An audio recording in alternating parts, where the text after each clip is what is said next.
En la actualidad no tenemos constancia de la existencia de un poder ejecutivo, legislativo o judicial con suficiente poder como para actuar de manera única y democráticamente sobre todas las naciones. Y digo democráticamente, pues por decir algo, porque aunque nos dejan elegir a las personas a través de las urnas, el escenario de actuación está más que definido y marcado por otras minorías que por supuesto están por encima de todo. La idea de una única autoridad política mundial no es algo nuevo, desde luego. Para justificar su creación de manera oficial, hablan de los beneficios que traería que un solo gobierno tenga el control total del planeta, con historias como la de que se acabarían las guerras entre los estados, por ejemplo. Y mi humilde opinión es que en realidad sí que se acabarían esas guerras entre países, pero para convertirse en guerras civiles. Aquí, como bien sabréis, luchan dos bandos: el que está del lado del único gobierno y el que no está de acuerdo con este gobierno por sus formas, sus maneras o sencillamente porque ansía también ese poder. Por eso os puse en duda la palabra democracia dentro del contexto del gobierno mundial. Creo que tiene más connotaciones con una dictadura que con una democracia. Y no lo digo yo, lo dice la historia. Solo tenemos que echar un vistazo a nuestro pasado. Para unos será bueno y para otros no tan bueno. En esta segunda parte del gobierno mundial ahondaremos en la historia desde los principios de la Guerra Fría hasta casi nuestros días. Si os perdisteis el anterior programa, donde hablamos sobre los inicios del gobierno mundial, os recomiendo que primero empecéis por él y luego volváis de nuevo a este programa. Queridos amigos, bienvenidos a Misterioso Universo en la Red. Poneros cómodos, que empezamos. Soldiers, sailors, and airmen of the Allied Expeditionary Force, you are about to embark upon the Great Crusade. The hopes and prayers of liberty-loving people everywhere march with you. You will bring about the destruction of the German war machine and security for ourselves in a free world. Good luck. Good luck. Good luck. I have a dream that one day this nation will rise up, live out the true meaning of its creed. We hold these truths to be self-evident. I have a dream. I have a dream. I have a dream. We choose to go to the moon. We choose to go to the moon in this decade and do the other thing. Do the other thing. Do the other thing. Today, our fellow citizens, our way of life, our very freedom came under attack. None of us will ever forget this day. Yet we go forward to defend freedom and all that is good and just in our world, in our world, in our world.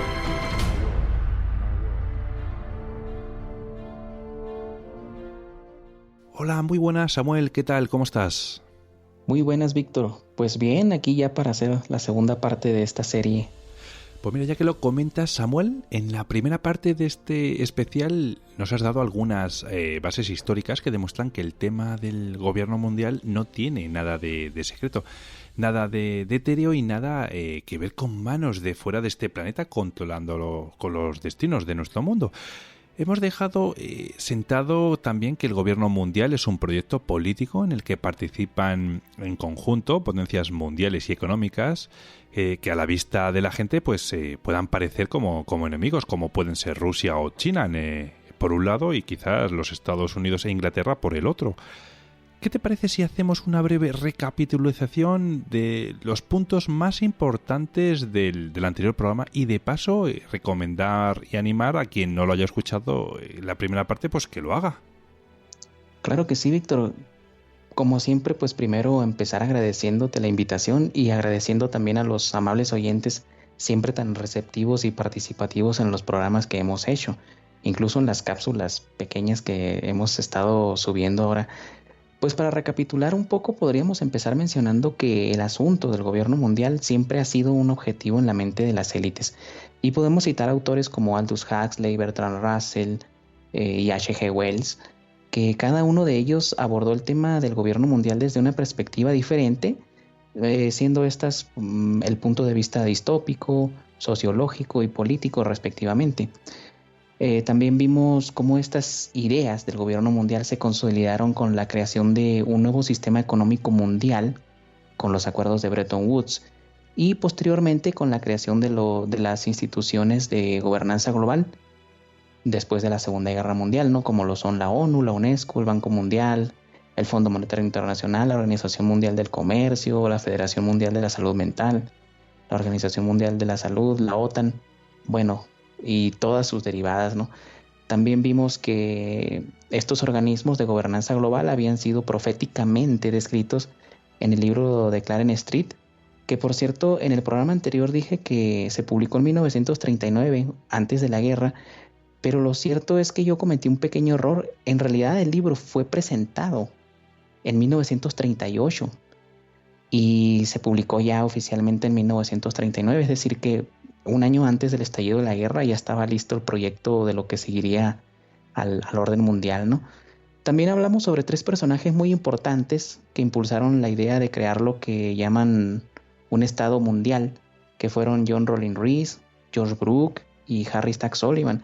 Y estos 3 personajes introdujeron el concepto de ciudadanía mundial por medio de la Federación Mundial de la Salud Mental y de la UNESCO, para ir inoculando en la mente de las masas la idea de, pues, del establecimiento de un gobierno mundial, ¿no? Cada uno tenía sus ideas, ¿no? Por ejemplo, John Rollin Rees ya había propuesto en 1945 la creación de un nuevo Estado mundial a través de la Federación Mundial para la Salud Mental, que no se había creado todavía, pero que ya estaba en marcha el proyecto, ¿no? También George Brooke, por su parte, decía que para implantar un gobierno mundial había que remover de la mente del hombre su individualismo, la lealtad a la familia tradicional, el patriotismo y los dogmas religiosos. Por otra parte, el doctor Sullivan decía que había que reemplazar la lealtad a una nación por la lealtad mundial, ¿no? Y pues eso es un resumen más o menos de lo que vimos en el primer capítulo.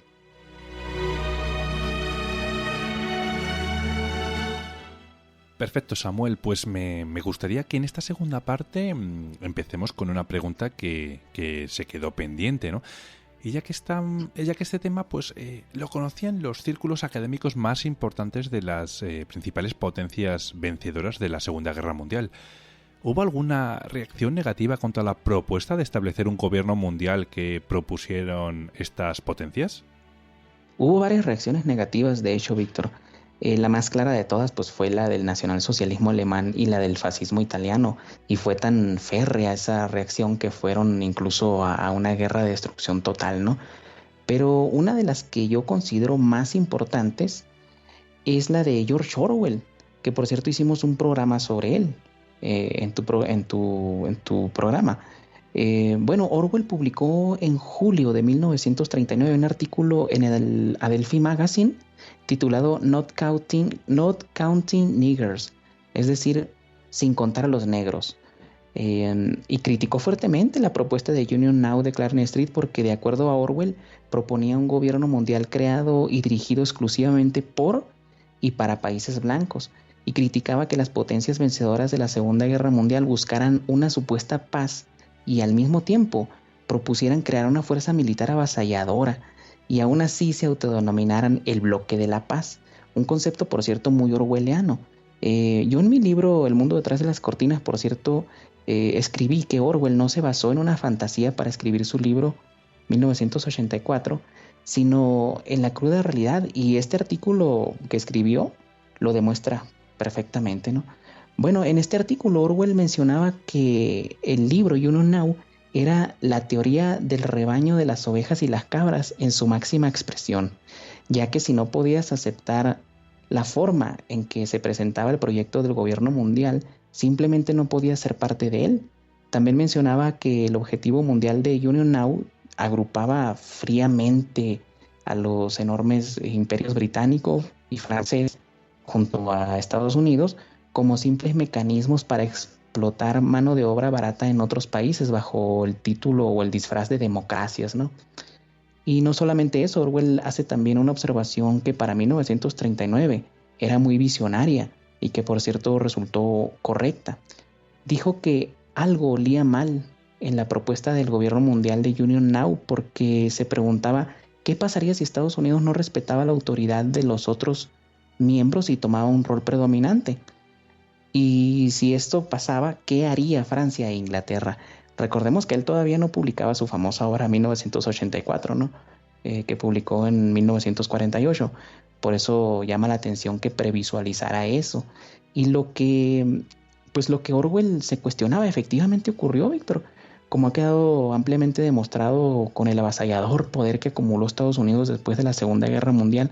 Porque un detalle que se me pasó mencionar en el anterior programa, Víctor, es que en el libro Union Now se proponía desde 1938 que el sistema económico de los países que compusieran la Unión, que buscaba establecer un gobierno mundial, se rigiera por una moneda en común que sería el dólar estadounidense respaldado por oro, y que este fuera utilizado como una divisa de intercambio internacional, lo que efectivamente ocurrió en 1944, como ya vimos con los acuerdos de Bretton Woods, donde se acordó poner al dólar como moneda de referencia internacional.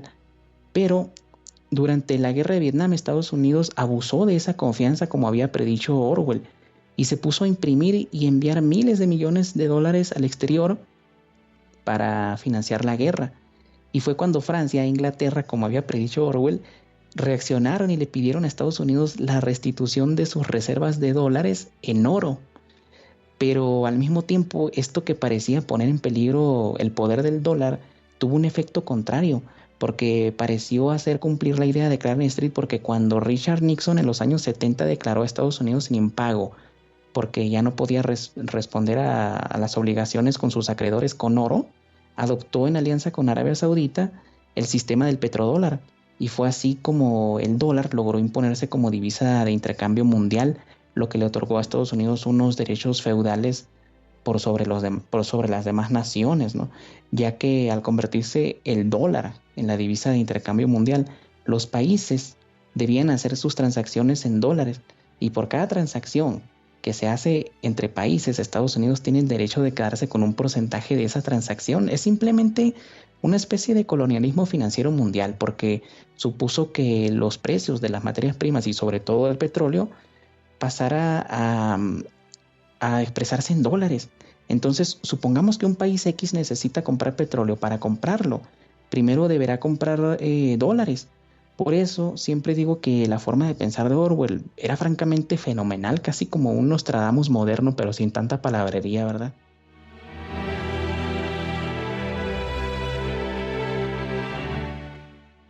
Entonces podemos concluir que este sistema de colonialismo financiero mundial es el que ha permitido a los Estados Unidos y a sus aliados moldear el mundo, quizás a su antojo. Sí, definitivamente, Víctor, pero hay una cosa. Todo esto que acabo de describir está a punto de cambiar. Después de que la marea del coronavirus baje, vamos a tener un nuevo Bretton Woods que no se va a decidir en Estados Unidos ni por Estados Unidos, porque lo que se esconde detrás de la pandemia es una guerra económica, y vamos a presenciar el final del petrodólar, y también vamos a dar un paso más para el establecimiento del gobierno mundial. Quiero aclarar una cosa antes. Al mencionar que algo se esconde detrás de la marea del coronavirus, no me estoy refiriendo a que el virus no sea real. Estoy convencido de que es algo creado y que es algo a propósito que se está haciendo contra las naciones del mundo. Vamos a dejar este tema del coronavirus para el final, si te parece, Samuel. Me parece perfecto, Víctor. Bueno, pues Samuel, nos has contado sobre la impresión negativa que tenía George Orwell con respecto al proyecto del gobierno mundial, pero aparte de lo que ya mencionaste en el programa anterior, ¿hubo otros personajes de peso político que estaban de acuerdo con este proyecto? Sí, hubo varios, de hecho. Si recordamos, en el programa anterior dijimos que en 1945 Harry Stack Sullivan, hace rato también lo recapitulábamos, organizó un congreso donde invitó a George Brooke a dar una conferencia sobre la psiquiatría de la paz duradera y el progreso social, en el cual deslizaron por primera vez el concepto de ciudadanía mundial. Bueno, pues resulta que 3 años después, en 1948, el economista y político británico Lord Beveridge lanzó una convocatoria a los políticos de las principales potencias mundiales para que asumieran la causa del gobierno mundial como propia. y mencionó que el establecimiento del gobierno mundial era una cruzada que se había extendido desde Inglaterra a Europa y también a Estados Unidos, con lo que dejó claro primero que el proyecto involucraba a la Realpolitik británica y segundo, dejó de manifiesto el carácter de Inglaterra como motor impulsor del proyecto. También dijo que el movimiento por un gobierno mundial tenía como objetivo reunir para 1950 a varios representantes elegidos de diferentes países para que redactaran una constitución para un gobierno mundial. Esta constitución, según algunas fuentes, fue terminada en 1987 y fue firmada por economistas, políticos, líderes religiosos y organizaciones religiosas ecuménicas, como el Concilio Mundial de las Iglesias, y lleva el nombre de Una Constitución para la Federación de la Tierra, y va a regular todas las áreas de la vida humana como la educación, la política, la salud y las Fuerzas Armadas, y ya está lista para implementarse cuando llegue el momento indicado, claro, ¿no? Todo indica que este momento va a ser pronto, ¿no? En unos cuantos meses, y estaría por encima de la Constitución Nacional de cada país, y todos los gobiernos tendrían que acatarla. Pero bueno, la reunión que anunció Lord Beveridge en 1948 en efecto se dio en 1950 en Copenhague, Dinamarca, y ahí Winston Churchill fue uno de los exponentes principales y pidió abiertamente ante una audiencia de 5,000 personas la creación de un super gobierno mundial con Rusia como uno de sus pilares, ¿no? Churchill dijo en ese discurso que las perspectivas de paz mundial y el progreso humano estaban en duda a menos que se pudiera establecer lo antes posible alguna forma de supergobierno mundial operativo. Y esas son las palabras que él utilizó, ¿no? Yo no estoy alterando, ¿no? Esto lo encontré en una publicación muy antigua de un periódico australiano, y también proponía que los 4 países que sostuvieran los pilares principales de lo que él llamó el Templo Mundial de la Paz debía ser Estados Unidos, Rusia, el Imperio Británico y una Europa unida. También aparte del deseo de convertir a Europa en un solo ente político, porque recordemos que todavía no se consolidaba lo que conocemos ahora como Unión Europea, ¿no? Churchill también dijo que el objetivo final en el cual se deberían poner todos los esfuerzos de las potencias mundiales era la creación, y escucha esto, Víctor, de un nuevo orden mundial autoritario y todopoderoso. Y aquí repito, quiero aclarar que la frase nuevo orden mundial autoritario y todopoderoso no es de mi cosecha, son las palabras textuales que pronunció Churchill en aquella reunión. Y bueno, hablando de los estados soberanos que me preguntabas en el programa anterior, Churchill dijo en esa conferencia que Europa ahora era un montón de escombros, o sea, estamos hablando después de la Segunda Guerra Mundial, y que era un caldo de cultivo de pestilencia y odio, en el que las antiguas disputas nacionalistas y facciones ideológicas modernas como el comunismo y el capitalismo enfurecían a las famélicas infelices poblaciones, ¿no? Para Churchill era esta una oportunidad que debía aprovecharse para implantar el supergobierno mundial autoritario y todopoderoso del que hablaba. Y la realidad, Víctor, es que el tema del gobierno mundial era un tema de discusión abierta en los medios de comunicación y en congresos políticos mundiales. Por ejemplo, después de la reunión de 1950 en Copenhague, un año después, se publicó en el Daily Mail de Londres que un grupo de 300 ideólogos estaban reunidos en Londres para desarrollar los planes para un gobierno para todo el mundo. También tenemos una publicación en diciembre de 1952 del periódico The Sun de Sydney, donde se menciona que el Movimiento Global para el Establecimiento de un Gobierno Federal Mundial estaba organizando un festival llamado Festival por un Solo Mundo, que incluía canciones y bailes populares de varias naciones, ¿no? Estos son unas pocas fuentes, pero existen infinidad de recortes de periódicos que dejan constancia de que entre los años 40, 50 y 60 se estuvo tratando el tema del gobierno mundial de forma abierta. Fue recientemente cuando el tema pasó a ser uno de los favoritos de las teorías de la conspiración, pero yo he accedido a registros de antiguas publicaciones de aquella época que demuestran lo que dijimos al final del programa anterior, que el tema del gobierno mundial siempre ha sido una agenda política abierta. Los únicos que siguen creyendo que es una conspiración secreta son algunos youtubers trasnochados que se enteraron de esto viendo a otro youtuber, y cada uno va esparciendo su versión errónea de este tema tan importante. Importante, Víctor, porque hoy en pleno 2020, lo vamos a ver pronto, estamos llegando al momento en el que quizás por fin veamos consolidado este antiguo proyecto de las élites mundiales. Creo que te estás refiriendo a todo lo que va a llevar después esta gran pandemia que está desolando mínimamente de momento. Vamos a ver cómo evoluciona esto, pero el planeta. Pero bueno, eso es un tema que ya veremos, como bien dices tú, en un futuro, espero que un poco lejano, que nos dejen un poquito vivir. Pero bueno, Samuel, de acuerdo a lo que has descrito, me surge una pequeña y quizás absurda pregunta, pero bueno, durante la Guerra Fría, aparte del tema geopolítico y el reparto de áreas de influencia entre los Estados Unidos y la Unión Soviética, ¿será que había quizás un objetivo más relacionado con la ingeniería de masas con respecto a esto que nos mencionaste? Pues de absurdo nada, Víctor, yo estoy totalmente convencido de eso.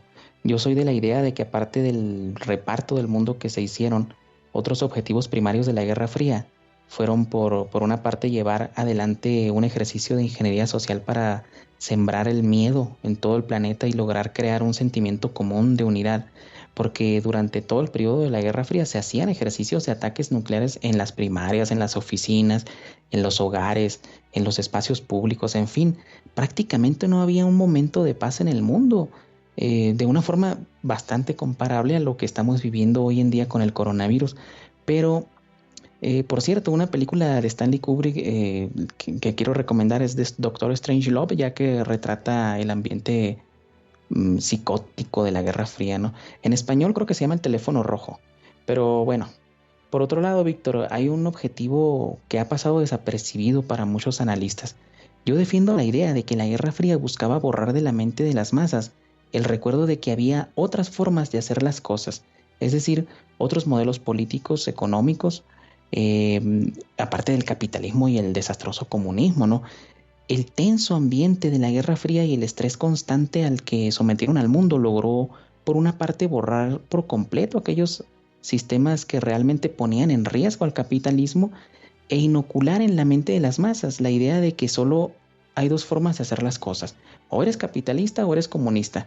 Y seamos sinceros, el comunismo y la nueva izquierda trasnochada nunca han sido una amenaza para el sistema capitalista, como quedó demostrado con la caída del muro de Berlín. El comunismo, desde que fue creado, ha sido un instrumento al servicio del capitalismo. Dicho de otra forma, al generar un mundo bipolar después de la Segunda Guerra Mundial, las potencias vencedoras lograron lo que nadie jamás imaginó, que es tomar todas las conciencias de la humanidad con todas las ideas políticas diferentes que existían y simplificarlas. Logró simplificar las mentes de las masas en solo dos pensamientos: capitalismo y comunismo, tesis y antítesis. ¿Por qué hicieron esto los que buscaban imponer un gobierno mundial? Pues porque es más fácil unir a los 7,000 millones de humanos y crear una conciencia global cuando tienes solamente dos ideologías políticas que cuando tienes montones de ideologías esparcidas por todo el planeta. Y en el presente se demuestra que los poderosos del mundo han logrado crear una conciencia colectiva. Aunque los de izquierda y derecha creen que luchan el uno contra el otro por algo diferente, la realidad es que son peones en un juego donde siempre ganan los dueños del mundo, los dueños del tablero en este caso, ¿no? Y sé que muchos que realmente creen que la izquierda lucha contra el capitalismo van a desgarrarse las vestiduras dramáticamente por el hecho de decir que el comunismo nunca fue una amenaza real para el capitalismo, pero se los voy a demostrar con una sencilla reflexión. Hace unos años atrás, los idealistas de izquierda protestaban porque decían que la globalización era lo peor que le podía pasar al mundo. La globalización era el mal encarnado, pero muchos de esos mismos idealistas de izquierda ven a China como el salvador del mundo contra el demonio capitalista, ¿no?, representado por Estados Unidos. Sin embargo, Wuhan, la ciudad china donde se originó el virus que está actualmente asolando al mundo, es conocida como una ciudad modelo de la globalización, Víctor. O sea, los pobrecitos que todavía creen que hay una lucha entre capitalismo y comunismo no se dan cuenta que los han utilizado, les vieron la cara. Los llevaron justo a donde decían que jamás irían, y ¿sabes qué es lo peor? Que ellos han trabajado mucho más que los demás para llevarnos a donde estamos. Fueron manipulados en 3 fases de la dialéctica hegeliana, ¿no? Y explico por qué. Hace un rato dije que el capitalismo y el comunismo son tesis y antítesis. En la dialéctica hegeliana, la contradicción se convierte en el motor del sistema lógico compuesto por 3 fases, ¿verdad? La tesis, la antítesis y la síntesis. La primera fase es la tesis, que es la afirmación para el desarrollo del conocimiento y la acción. También se le conoce como espíritu subjetivo. La segunda fase es la antítesis, que critica o contradice a la tesis, o también se le conoce como espíritu objetivo. Y la tercera fase es la síntesis, que es el producto de la crítica, de la antítesis. Es el producto de superación de la contradicción o el espíritu absoluto, ¿no? Conforme en lo que vemos, ¿no?, a la dialéctica hegeliana, no es muy difícil comprender el punto que estoy exponiendo, y es que la cruda realidad es que China es la síntesis del capitalismo y el comunismo. Es el sueño hecho realidad de los capitalistas, Víctor. Es un país con más de 1.395 millones de esclavos, con una mentalidad comunista, que nunca protestan contra el gobierno, que se someten a una vigilancia continua de forma voluntaria y que trabajan como hormigas para un sistema supercapitalista, porque deberían sacarse ya de su cabeza los comunistas de casita, los comunistas de mamita, de que China es comunista. China no es comunista para nada, es supercapitalista.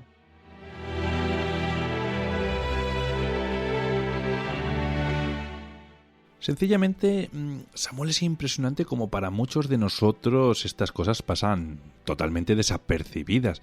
Pero al final es como tú lo has dicho, en otras ocasiones no tenemos el tiempo para dedicarnos a investigar sobre estos temas, y por eso la verdad es importante que los que nos escuchan hagan el esfuerzo de confirmar las fuentes que damos en estos programas que hacemos contigo, Samuel.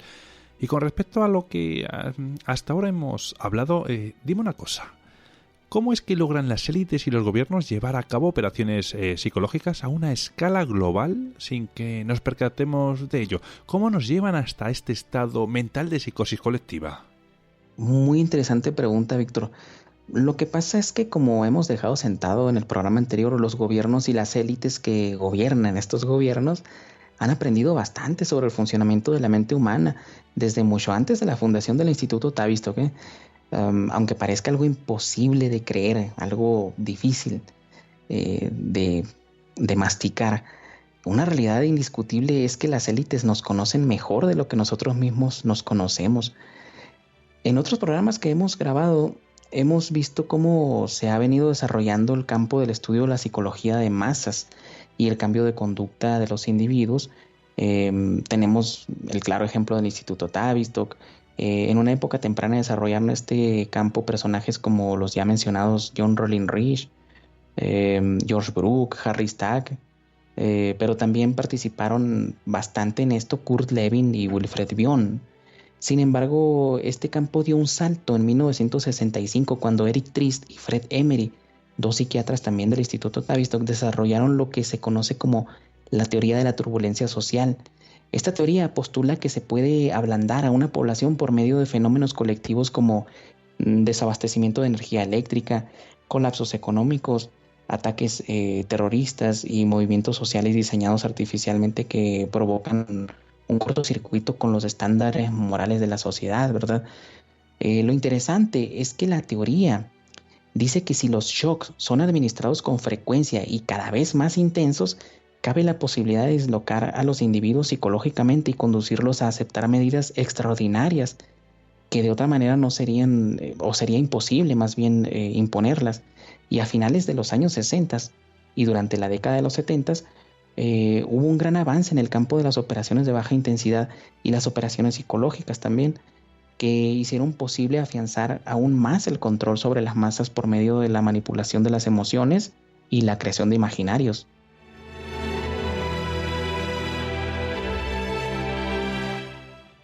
Samuel, para los que nos siguen desde hace poco, ¿puedes resumir brevemente qué son y para qué se emplean estas operaciones de baja intensidad y ya de paso las operaciones psicológicas?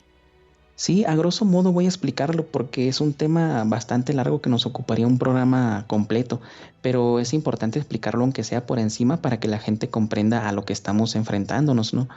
Eh, los conflictos de baja intensidad se empezaron a estudiar en Estados Unidos durante la época de la Guerra de Vietnam, expresamente por un think tank llamado Proyecto Conjunto de Conflictos de Baja Intensidad, y en 1986 publicaron un reporte final en el que concluían que los nuevos adversarios de Estados Unidos empleaban la violencia política además de la guerra convencional, y que este tipo de guerra sería la guerra del futuro.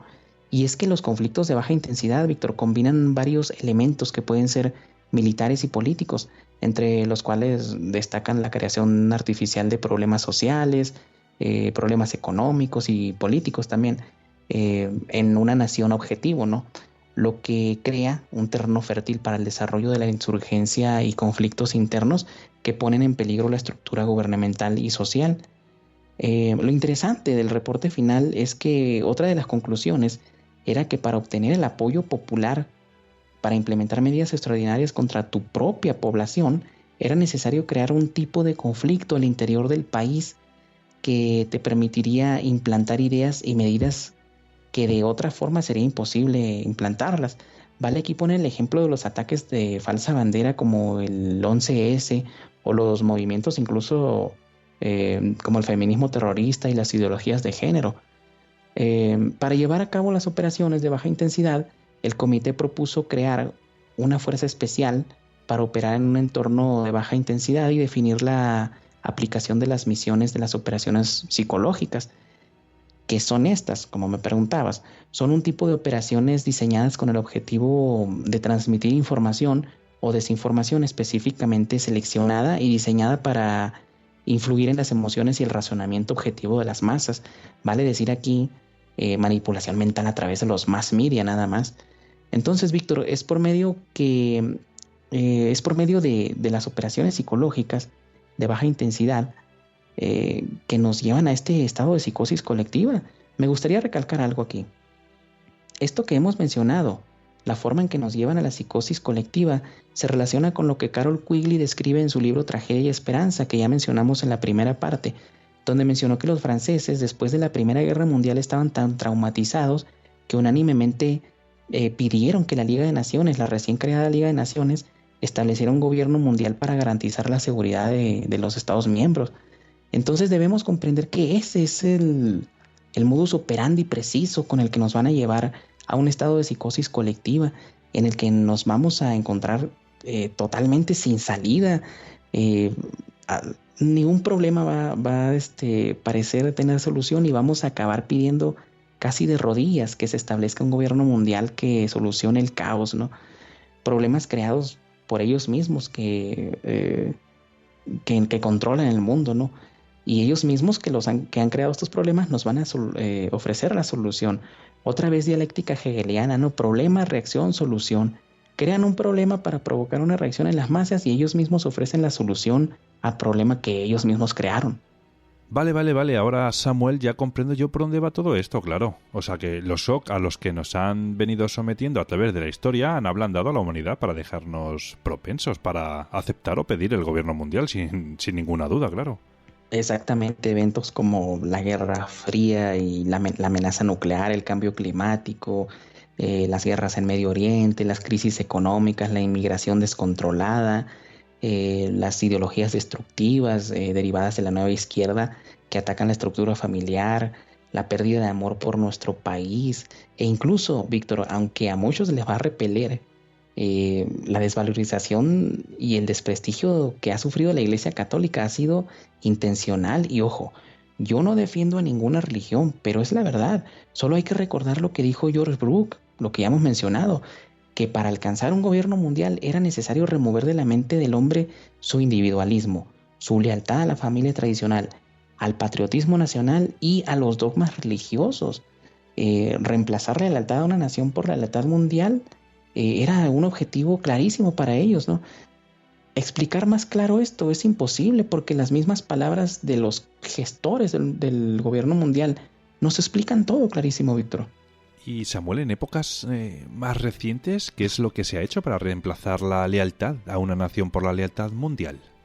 Pues el gran reemplazo lo han hecho de la forma en que ya lo habían observado Bertrand Russell, por ejemplo, que si recordamos llegó a la conclusión de que la cohesión de las masas para aceptar un gobierno mundial solo se conseguiría a través de un enemigo real o potencial que amenazara la seguridad, ¿no? de toda una nación, ¿no? Pues resulta que el Instituto Hudson elaboró un estudio sobre estos aspectos a pedido del entonces secretario de Defensa Robert McNamara, y resulta que fue publicado en 1966 bajo el título del informe Iron Mountain. El documento es muy extenso y toca varios temas, pero también estudió los escenarios que podrían lograr la mencionada cohesión de la humanidad y explicaba que las grandes amenazas nucleares habían resultado ser elementos esenciales para la estabilidad que existía en el mundo hasta entonces. Estábamos hablando de 1960.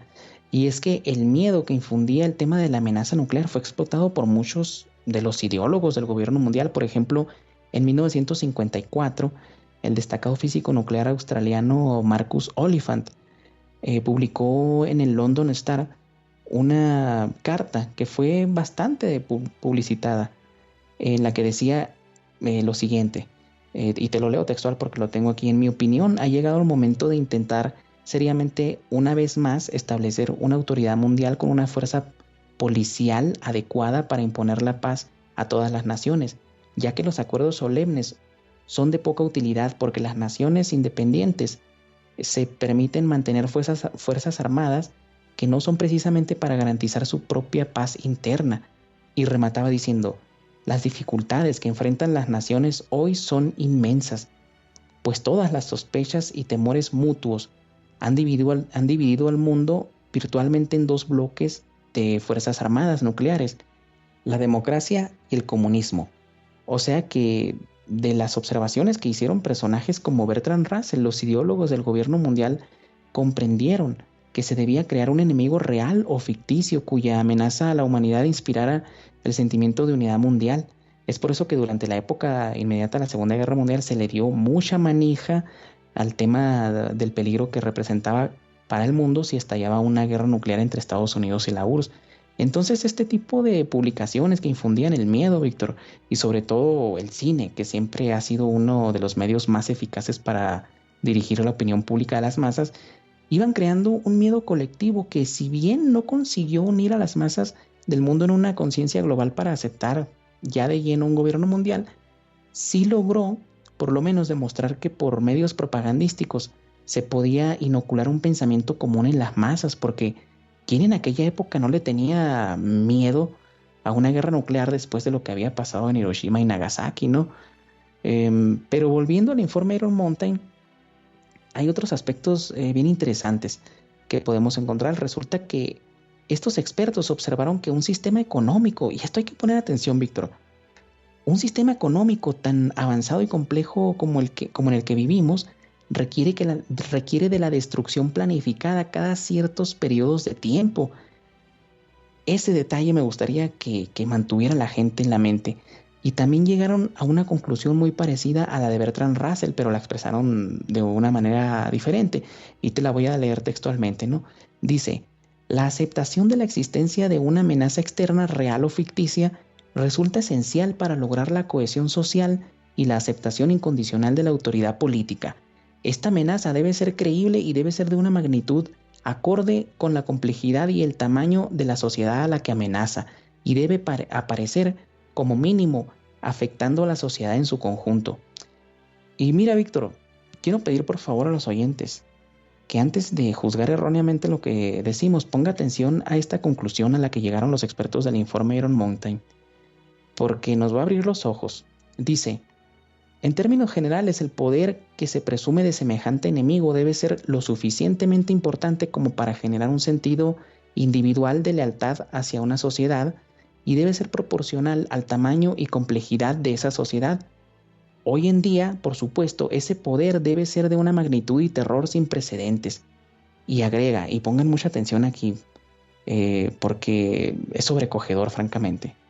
Dice: De acuerdo a los patrones de comportamiento humano, puede concluirse que la credibilidad en un enemigo requiere simultáneamente de un aislamiento social para que el gobierno o las instituciones respondan en forma proporcional a la amenaza que represente.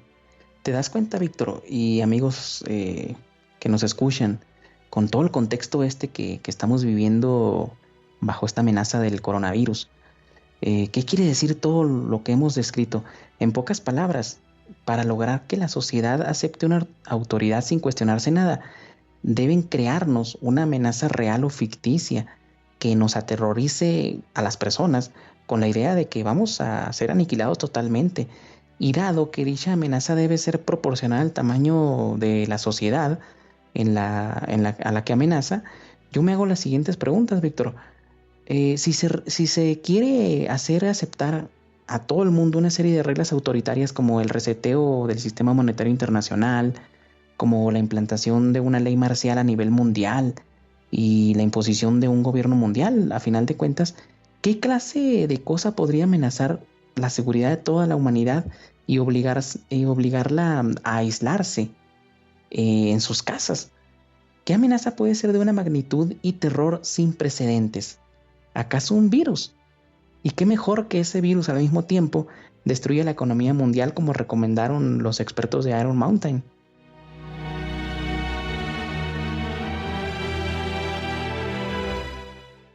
Pues sinceramente, Samuel, yo en ese texto que has leído de Iron Mountain veo perfectamente otra vez una referencia al libro de George Orwell, 1984, donde podemos, por ejemplo, poner una comparación con el Ministerio de la Paz, que es aquel que nos obligaba a tener una necesidad con ellos, a necesitarlos más bien realmente, ¿no? Buscando la paz, cuando en realidad no estaban buscando la paz, era continuamente una guerra eterna. ¿Para qué? Para que los necesitásemos continuamente como si fuese un ejército salvador. Bueno, pues creo que vamos a dar por terminada esta segunda parte del gobierno mundial y va a haber una tercera de la que, bueno, pues voy a dejar mejor que sea Samuel quien nos lo cuente, ya que va a ser el que va a venir a continuar con ella. Samuel, ¿de qué vamos a hablar en el próximo programa? Cuéntanos. Bueno, Víctor, pues muchas gracias antes de despedirnos y hacer también contribuir un poco a tu último comentario. No solamente hacía la guerra el Ministerio de la Paz contra los enemigos, sino contra la propia nación. Hay que recordar eso y es algo de lo que hemos hablado aquí, solamente que no en forma de distopía, ¿no? Sino en forma de documentos reales, de documentos que incluso la gente puede acceder, tomarse la molestia de buscarlos, y si no, pues que en la caja de comentarios me dejen la petición y yo con gusto se los mando, ¿no? Y bueno, pues en la tercera parte vamos a hablar sobre lo más actual. Hasta ahora hemos visto cómo el tema del gobierno mundial era tratado de forma abierta por la clase política y cómo en una época se convirtió en un tema tabú. Yo francamente no alcanzo a comprender en qué momento se convirtió en un tema de teoría de la conspiración, la cuestión del gobierno mundial, al grado que a los que tratan de hablar de estos temas pues nos llaman locos o conspiranoicos. Y bueno, vamos a ver también cómo en la actualidad el tema del gobierno mundial vuelve a ser tema de discusión y se vuelve agenda prioritaria para la ONU. Y también pues vamos a ver ya que es tiempo de romper ese paradigma de creer que este asunto del gobierno mundial es una fantasía conspiranoica. Es un proyecto muy real y lo vamos a ya dejar cerrado el próximo programa. Y la gente pues puede escuchar nuestros 3 programas y tener ya la base exacta histórica de cómo se ha venido preparando todo esto. Perfecto, Samuel. Bueno, pues muchísimas gracias por haber venido a contarnos esta segunda parte y estoy ansioso por escuchar la tercera, desde luego, para ver cómo termina todo esto. Y Samuel, por favor, te pido que nos recuerdes otra vez la forma de contacto tuyas para que nuestros amigos de Misterioso Universo La Red, si quisieran, pudieran ponerse en contacto contigo. Bueno, yo como he comentado en otros programas que me has preguntado lo mismo, soy una persona que todavía usa constantemente el correo electrónico. Así que me pueden contactar en samuelcruztrujillo@hotmail.com. También en mi página de Facebook, que es Samuel Cruz. Incluso me pueden mandar también a mi Facebook personal, que es Samuel Armando CT. También ya estoy usando Twitter a petición tuya. Así que mi Twitter es @SACTCT. Ahí me pueden encontrar. Y yo pues con gusto voy a contestar todas las preguntas que me hagan. Muy bien, bueno, pues ya lo habéis oído. Si tenéis dudas, cualquier cosa, a las formas de contacto que os ha dado Samuel o al cajón de iVoox, que también los estará ahí leyendo. Samuel, muchísimas gracias y que tengas una muy buena semana. Nos vemos en el próximo especial. Un abrazo. Un abrazo, amigo.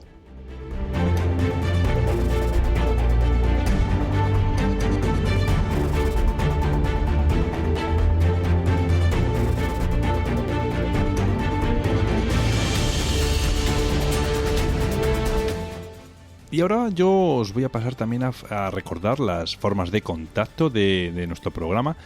En Twitter nos podéis encontrar como @universored, nos podéis hacer llegar un email a misteriosouniversored@gmail.com. En Facebook nos vais a encontrar con el mismo nombre del programa. El teléfono del WhatsApp es el 689 80 96 32 y recordaros que tenéis que añadir el +34 si os encontráis fuera de España. Y también, como no, podéis uniros al grupo de Telegram que vais a encontrar en la descripción.